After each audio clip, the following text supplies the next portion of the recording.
এখন এটা লেখা কাঁচা শামুক, এই আমার খাওয়ার অভিজ্ঞতা আছে এরাও একবার। খারাপ না, ভালোই। আসসালামু আলাইকুম রহমতুল্লাহ বরকাত। আমি এখন যে জায়গাটাতে আছি এটা মূলত জাপানে, মূলত টোকিও সিটিতে এটা টোকিও সিটিতে আছে জায়গাটা। এই জায়গাটা অনেকগুলো কারণে ফেমাস হওয়ার কয়েকটা কারণ আছে এই জায়গাটা। এই জায়গাটাতে বড় একটা পার্ক আছে। জাপানে হয়তো বা আর 2 সপ্তাহ পরে জাপানে যে চেরি ব্লসম বা সাকুরার যে ফেস্টিভ্যালগুলো হয়, তো এই পার্কে সাকুরা ফেস্টিভ্যালগুলো হয় মূলত। তো এই ফেস্টিভ্যালের কারণে এবং এই পার্কটার কারণে এই জায়গাটা অনেক ফেমাস। তারপরে এই জায়গায় অনেক বড় একটা চিড়িয়াখানা আছে। চিড়িয়াখানা থাকার কারণে দেখা যায় অনেক দূর থেকে তাদের ফ্যামিলি, অনেকের ফ্যামিলি বা তাদের বাচ্চা কাচ্চা নিয়ে এই জায়গাটা আসে এই চিড়িয়াখানা দেখার জন্য। আমি কয়েকদিন আগে গেছিলাম এই চিড়িয়াখানা অনেক বড় একটা চিড়িয়াখানা। তারপরে এই জায়গাটা একটা মিউজিয়াম আছে, তো মিউজিয়ামটার কারণে এই জায়গাটা অনেক ফেমাস। তারপরে এই জায়গাটা অনেকগুলো কারণে ফেমাস। এখন আমি যে জায়গাটা হাঁটতেছি, আমি অন্য সাইডে যাবো, জায়গাটা দেখাবো। আমি মূলত একটা সাইডে আছি এখন, ওই সাইডটা একটু পরে দেখাইতেছি। আপাতত আমি কথাগুলো বলার জন্যই এই সাইডে আছি। তখন ওই সাইডে একটা স্ট্রিট ফুড আছে, ওই স্ট্রিট ফুডটার কারণে এই জায়গাটা ফেমাস। এবং কি এই জায়গাটা আমরা যারা প্রবাসে বাংলাদেশে আছি, তো আমরা বাংলাদেশে যেমন গুলিস্তান আছে, তো আমরা অনেক এই জায়গাটারে মানে জাপানের গুলিস্তান বলি আর কি। অ্যান্ড গুলিস্তান বলার কয়েকটা কারণ আছে গুলিস্তান বলার। তো এই জায়গাটা মূলত বাংলাদেশে যেমন গুলিস্তানে অনেক ধরনের দোকান থাকে। তো এই জায়গাটাতে মূলত ছোট বড় বা 500টার বেশি দোকান আছে। তো এই জন্যই মূলত এটা অনেকটা গুলিস্তানের সাথে তুলনা করে। তারপরে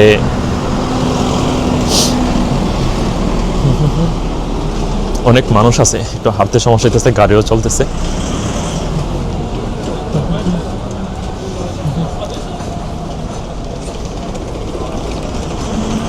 হাঁটতে হাঁটতে কথা বলতে কষ্ট আছে। অনেকদিন পরে কথা বলতেছি, কথা কীভাবে বলতে এটা বুঝতেছি না। যাই হোক, কথা বলতে অভ্যাস হইব এখন। তারপরে যে অনেক ছোট বড় অনেকটা 500টার বেশি নাকি দোকান আছে এই জায়গায়, তো এই জন্য অনেকে এটারে জাপানের গুলিস্তান বলে আর কি মাঝে মধ্যে।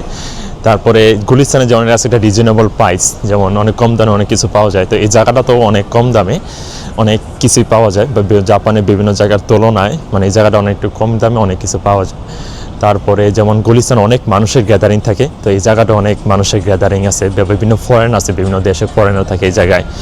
তারপরে এই জায়গাতে অনেক দেশের দোকান থাকার কারণে দেখছি অনেক দেশের মানুষ মূলত তাদের নিজস্ব দেশের দোকানে আসে। যেমন আমি প্রায় সময় আসি, পার্সোনালিভাবে আমারও খুব একটা ফেভারিট একটা জায়গা। আমিও আসি প্রায় সময়। বাংলাদেশের দোকান আছে এই জায়গায়, চাইনিজ দোকান আছে, ভিয়েতনামি দোকান আছে, কোরিয়ান দোকান আছে, বা বিভিন্ন দেশের দোকান আছে এই জায়গায়। যাক, এখন আমি দেখাইতেছি, অনেক কথাই বললাম। ওকে, অবশেষে আমি জায়গাটা পৌঁছাইলাম। এখন এই যে জায়গাটা নিয়ে অনেক কথাই বলছি, জায়গাটার নাম বলা হয় না। জায়গাটার নাম হলো গিয়ে ওয়েনো। এই জায়গাগুলো যে পিছন থেকে দেখালে তাহলে বোঝা যাবে, বলো এই জায়গাটা। তো এই জায়গাটার নাম হলো গিয়ে আমে ইয়োকোমাচি মনে হয় জায়গাটার নাম। তাই এই জায়গাটা এই যে দেখেন অনেক মানুষ, মোটামুটি ভালোই মানুষ আছে এই জায়গায়। দেখা যাচ্ছে যে আমি বললাম যে গুলিস্তানের মতন, আসলে গুলিস্তানের মতনই অনেকটা। আশেপাশে দুই পাশে অনেক ধরনের, এটা হলো জুতার দোকান, বিভিন্ন ধরনের দোকান আছে। এটা হলো জুতার দোকান, তারপরে এই যে দেখা যাচ্ছে ঘড়ির দোকান, প্রচুর মানুষ এবং কি বিভিন্ন আইটেমের দোকান আছে এই জায়গায়। আমি দেখাই মূলত যে এইটা জায়গাটা হলো মূলত এই জায়গায় ওপর দিকে ট্রেন চলতেছে। আসলে এই জায়গায় যে জাপানিজের থেকে ফরেনাররা বেশি আমার যেটা মনে হইতেছে।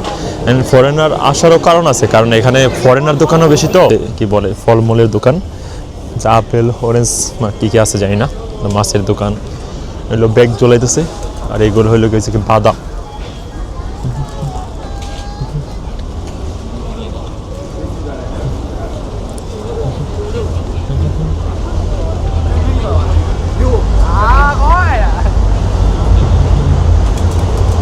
ওই যে দেখেন, ওই যে বললাম না, ওই যে দেখেন ওই যে গেঞ্জি আছে, দেখা যাচ্ছে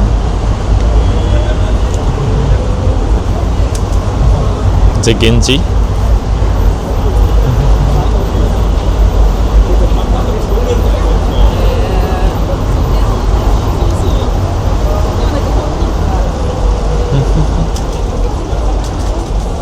বিভিন্ন আইটেমের দোকান আর কি, যে টুপিরও দোকান এই জায়গায়। মানুষ বেশি, তো এই জন্য একটু হাঁটতে সমস্যা হচ্ছে, ভিডিও করতে সমস্যা হচ্ছে। যাই হোক, মাছের দোকান,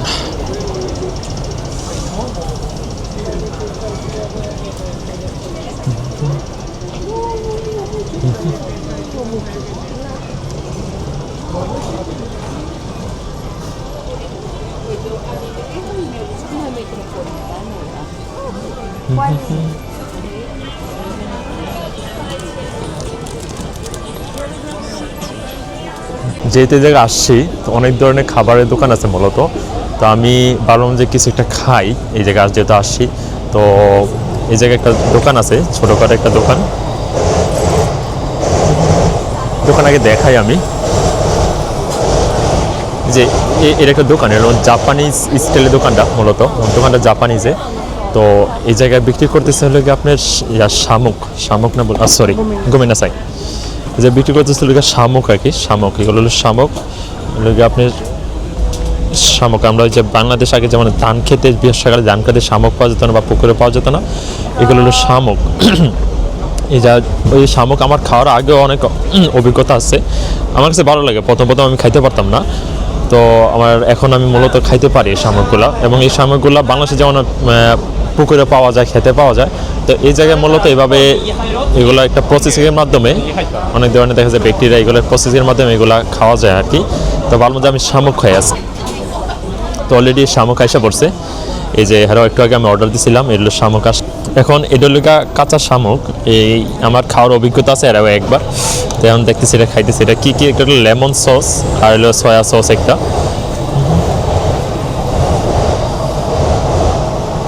ও সেটা বেশি দিয়ে লাগছে মনে হইতেছে।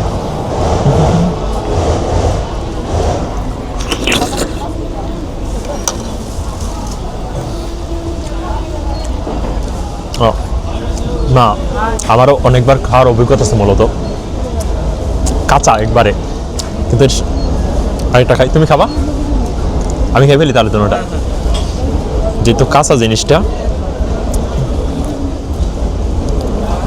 চিনুক কাঁচা, খারাপ না, ভালোই। এই জায়গায় প্রায় আমি আসি, আমার পছন্দের একটা জায়গা। তো অন্য আরেক ভিডিওতে দেখা হইব। ওকে, আল্লাহ হাফেজ।